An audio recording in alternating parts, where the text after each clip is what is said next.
What kind of a role model do you want to be to younger girls? A strong woman. That's the most empowering thing I could be.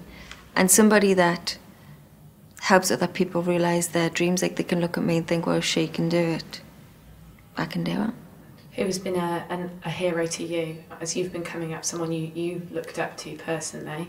I love Beyonce. I just think she's such a beautiful person inside and out, apart from what she does on the stage, which is obviously incredible and aspirational. I just like her as a woman. She's empowering, and I like that. Well, what's your earliest memory of your relationship with your own mother? Oh, wow. Me mother. God, that's a question I've never been asked. She used to always pull faces if we were misbehaved in the supermarket. You'd get we call them the lips. She goes, and then you know you're in the trouble when you get home. I have a lot of those memories. There was 5 of us running crazy at all times, so somebody would get the lips. How has she helped shape the woman that you've become today? It's actually a bit like role reversal with my mother, if I'm completely honest. I'm like the mother. She's like the child. So, it's an odd relationship. I tell her off more than she does me. And what do your other brothers and sisters do? I have an older brother that is a tattoo artist, and my sister has 3 kids, 1 on the way, so she's heavily pregnant. My little brother actually works with me now, and I have another brother that is in prison. Can you tell me about the first tattoo you ever got? The first tattoo I ever got, I was 16, and my sister was having the first grandchild of the family, and we all got a little symbol for him, and I got a teeny little Tweety bird. And you were telling me that you've just recently had work done on your tattoo on your back. 2 summers ago, I got a new tattoo where I joined. It's still not finished, actually. My back tattoo and another tattoo I had all merged into one, so I've got actually a really big tattoo across my back.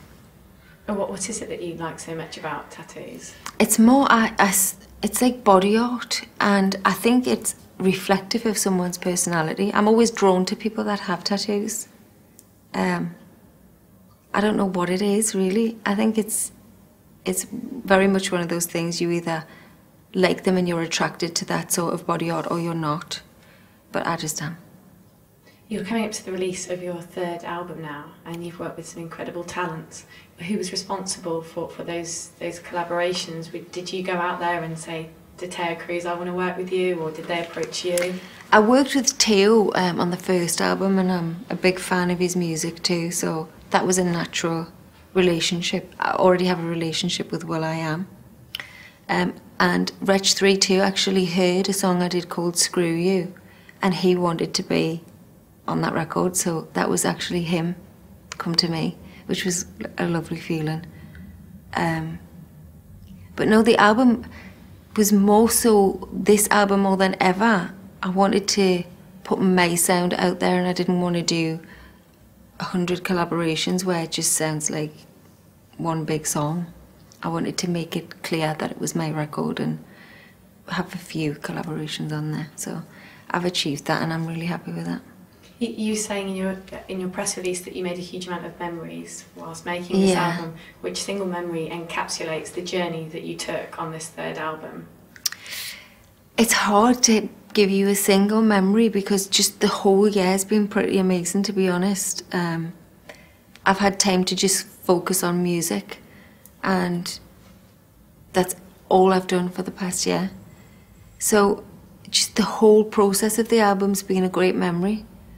There hasn't been one song. Sometimes you record songs and you just know it's not going to make the album. And I haven't had that moment.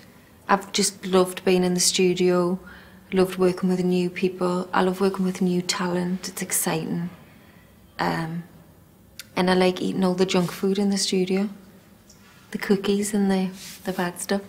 How is this 3rd album representative of where you're at personally in life right now?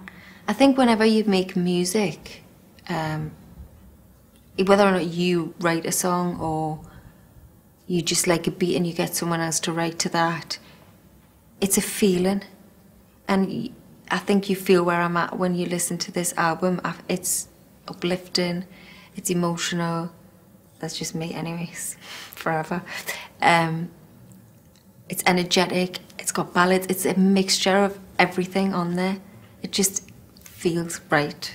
It feels like I'm a woman. What song do you identify the most with of all of the 11 songs on the album?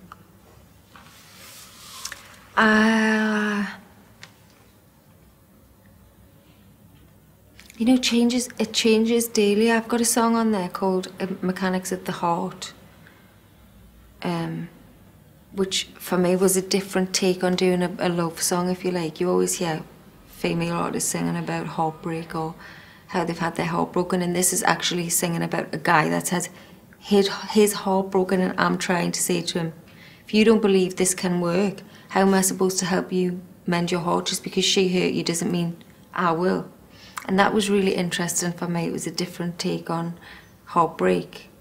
Because the rest of them are like that. I've got a song called Sexy Than a Mother, Bleeper, which is fun. So they've all just got their own little meaning, and I suppose it depends on what mood I'm in that day, what I'm identifying with, but today it was Mechanics of the Heart I was enjoying listening to. It's really weird that I enjoy listening to my own album. Or is that normal? That's normal. It's a positive thing. Yeah. If you can imagine a DJ playing a song in any club in the world, who would it be and where would the song be played? It would be will.i.am playing it in Vegas. Amazing. Sin City, all the way, playing. We have a song called Craziest Things. I think most couples will identify with. I love the idea of a couple being in a club and singing it together. Yeah. Where was your favourite place to party in the world? Oh, you know what? It doesn't matter where you are in the world. I've discovered this from, because I've partied all over the world. It's who you're with. It's the vibe you're with. And the DJ has a massive responsibility. If you've got a whack DJ, forget it.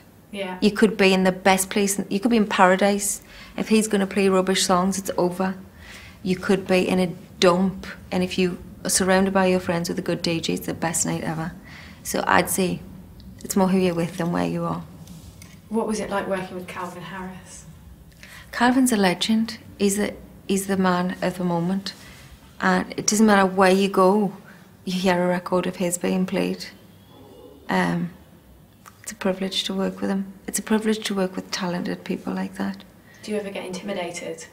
I used to. First time I ever did a record for the solo record was with Will. And he doesn't make you feel intimidated by any stretch. He's very warm and funny and witty and cool. But I allowed myself to get like, it's Will, you know, and he has a song right to it. So the first track I ever did to my first solo record was a track called Heaven, and I had to just sit there and write it. That is so intimidating that I don't think I'll ever feel like that again, because I'm more experienced now. How does it feel to know that you could have that impact upon someone else, that somebody else could see you and feel so starstruck? That's weird. It's a crazy thing to think. I hope I don't make people feel like that. I hope not. When you look back over the 10 years of your career now, how does it feel? Does it feel like it's been 10 years? Is there? It's funny because part of it feels like yesterday, and some of it feels like a lifetime ago. But a decade in music, you know, it's a blessing really. This industry's not easy, and to be able to say that we've had a decade in music is pretty incredible. Where do you see yourself in the next 10 years' time? Never think that far ahead. Take each day as it comes, and if you're happy, you're doing a good job. Can you give us a wink before you go? Yeah.